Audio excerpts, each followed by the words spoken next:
સ્વામી વિવેકાનંદનો જન્મ 12મી જાન્યુઆરી 1863ના રોજ કલકત્તા ખાતે શિમલા પાલ્લીમાં થયો હતો અને તેમનું નામ નરેન્દ્રનાથ દત્ત પાડવામાં આવ્યું હતું.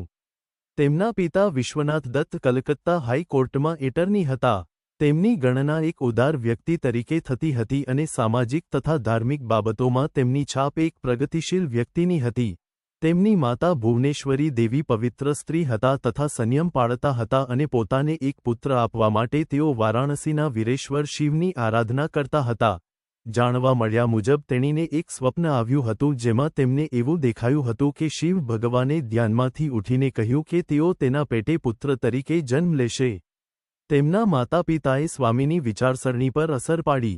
પિતાએ તેમના બૌદ્ધિક દિમાગથી તથા માતાએ તેમના ધાર્મિક સ્વભાવથી. તેમની યુવાનીના વર્ષો દરમિયાન તેઓ પાશ્ચાત્ય તત્વજ્ઞાન અને વિજ્ઞાનના પરિચયમાં આવ્યા હતા અને તેઓ કોઈપણ વાતને બૌદ્ધિક પુરાવા અને વ્યવહારિક ચકાસણી વિના માનવાનો ઇનકાર કરતા હતા. તેમના મનનો બીજો હિસ્સો ધ્યાનના આધ્યાત્મિક આદર્શો અને અનાસક્તિ તરફ આકર્ષાતો હતો. હરુ આખો દિવસ પોતાના લગ્ન વિશે વિચારતો રહ્યો. તેણે વિચાર્યું કે તેણે કોઈ સુંદર છોકરી સાથે લગ્ન કરવા જોઈએ, પરંતુ બીજી જ ક્ષણે તેને વિચાર આવ્યો, તે પણ આ શેતાન બાળકોની જેમ મારા નાના નાક પર હસશે તો શું થશે?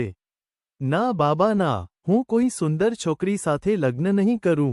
તેણે ફરીથી વિચારવાનું શરૂ કર્યું અને લાંબા સમય પછી એક નિષ્કર્ષ પર આવ્યો. બીજે જ દિવસે તે સરદારને મળ્યો અને આદરપૂર્વક કહ્યું, હું લગ્ન માટે તૈયાર છું. પણ છોકરીનું નાક પણ નાનું હોવું જોઈએ. વૃદ્ધે પૂછ્યું, પણ હારું, તને આ કેમ ગમે છે? હરુએ પોતાની આંખો જમીન પર ટેકવીને કહ્યું, નહીં તો સાહેબ, તે મારા નાનકડા નાકની મજાક ઉડાવશે.